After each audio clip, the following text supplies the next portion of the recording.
Assalamualaikum warahmatullahi wabarakatuh. Saya Eksa Jenia Serli dengan NPM 2411203 dari kelas manajemen Indonesia. Di sini saya akan mempresentasikan tentang seleksi dan penempatan. Pengertian seleksi dan penempatan. Seleksi dan penempatan merupakan serangkaian langkah kegiatan yang dilaksanakan untuk memutuskan apakah seorang pelamar diterima atau ditolak, tetap atau tidak tetap. Seorang pekerja ditempatkan pada posisi-posisi tertentu yang ada di dalam organisasi atau perusahaan.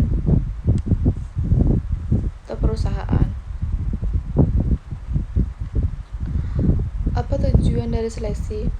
Tujuan seleksi menjamin perusahaan memiliki karyawan yang tepat untuk sesuai jabatan atau pekerjaan, memastikan keuntungan investasi SDM perusahaan, mengevaluasi dalam pekerjaan dan penetapan pelamaran sesuai minat, memperlakukan pelamar secara adil dan meminimalkan diskriminasi.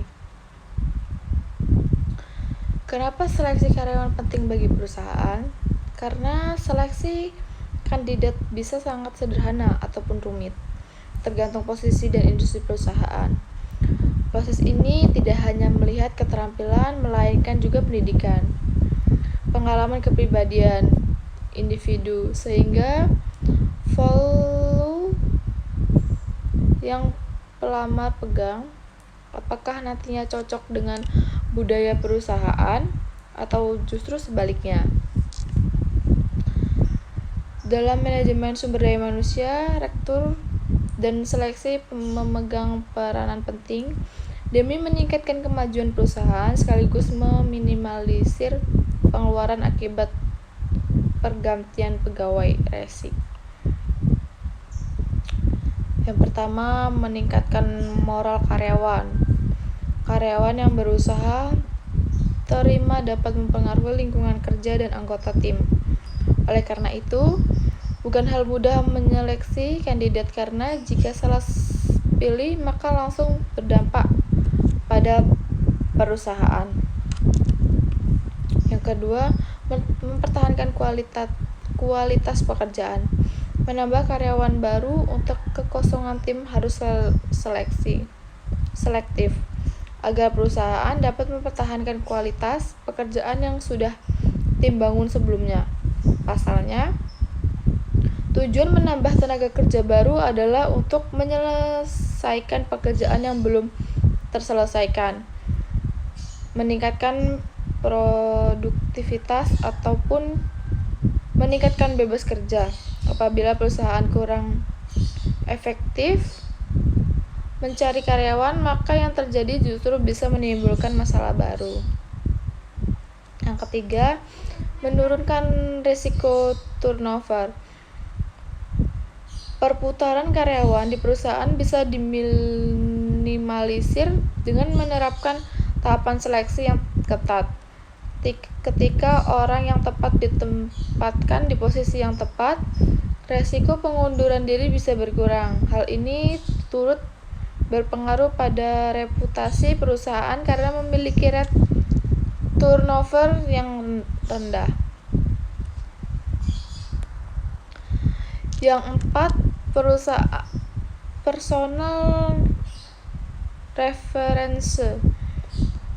Perekrut dapat mengetahui kepribadian dan performa kerja kandidat melalui personal reference yang dicantumkan oleh pelamar di dalam CV. Perusahaan bisa menghubungi kontak yang bersangkutan untuk menanyakan kepribadian atau bagaimana pelamar selama bekerja.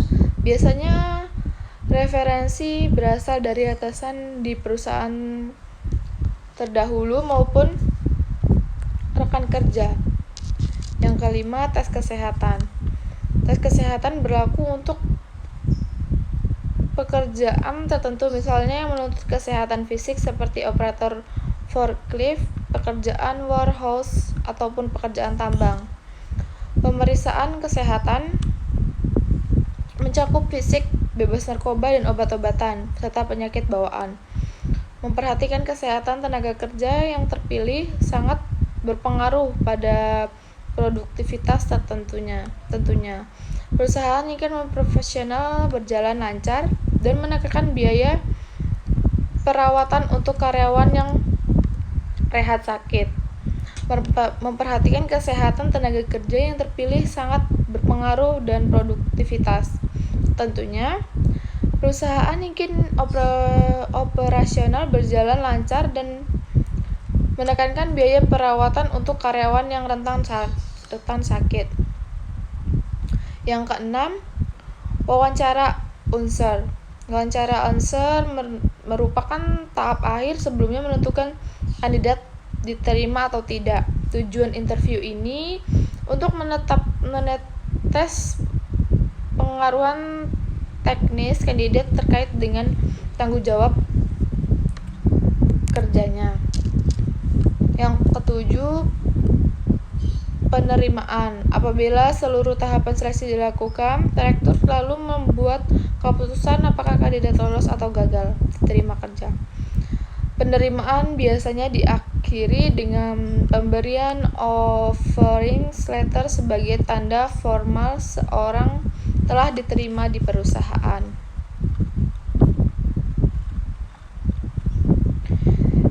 Definisi proses seleksi karyawan. Proses seleksi dilaksanakan setelah rekrutmen selesai. Keduanya tahapan ini penting dalam upaya menentukan tenaga kerja yang sesuai kebutuhan perusahaan. Definisi rekrutmen sendiri adalah proses menghasilkan suatu kelompok pelamar yang memenuhi syarat untuk pekerjaan-pekerjaan organisasi. Sementara pengertian seleksi karyawan menurut Mans atau Jackson dalam jurnal proses rekrutmen dan seleksi pada PT Pasif Jasa Persada adalah proses pemilihan orang-orang yang memiliki kualifikasi yang dibutuhkan untuk mengisi lowongan pekerjaan pada organisasi. Rektor mengunggah lowongan kerja untuk menarik pelanggan potensi sebanyak-banyaknya melalui portal job maupun sosial media, kemudian mengumpulkan pelamar ke dalam talent pool. Selanjutnya, rektor menjalankan beberapa tes untuk menyaring kandidat paling sesuai untuk mengisi kebutuhan posisi. Rektor perlu mempelajari latar belakang, pengalaman dan kerjasama dengan unsur apabila diperlukan. Biaya untuk seleksi karyawan jauh lebih besar daripada rektur karena perusahaan perlu mengeluarkan dana untuk psikotes, medical check-up, pengalaman logika, EQ, ataupun tes koran. Secara sederhana, langkah seleksi melaksanakan dengan 4 tahapan, yaitu seleksi administrasi, wawancara, HRD, tes, dan interview bersama unsur. Nah, yuk cari tahu pentingnya proses seleksi bagi perusahaan.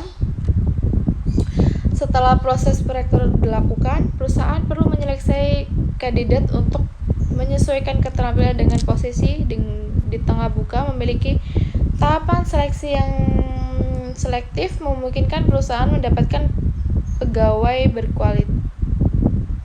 berkualitas.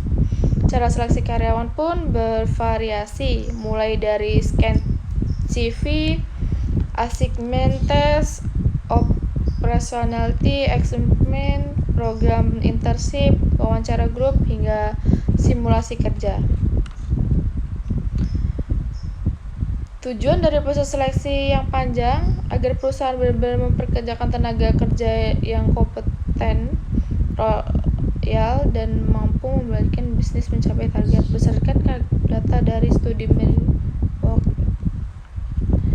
Melalui artikel ini akan kita sebutkan dan uraikan proses seleksi karyawan beserta keuntungan dan kekurangannya. Baik, itu saja yang bisa saya sampaikan. Kurang lebihnya saya mohon maaf. Saya akhiri. Wassalamualaikum warahmatullahi wabarakatuh.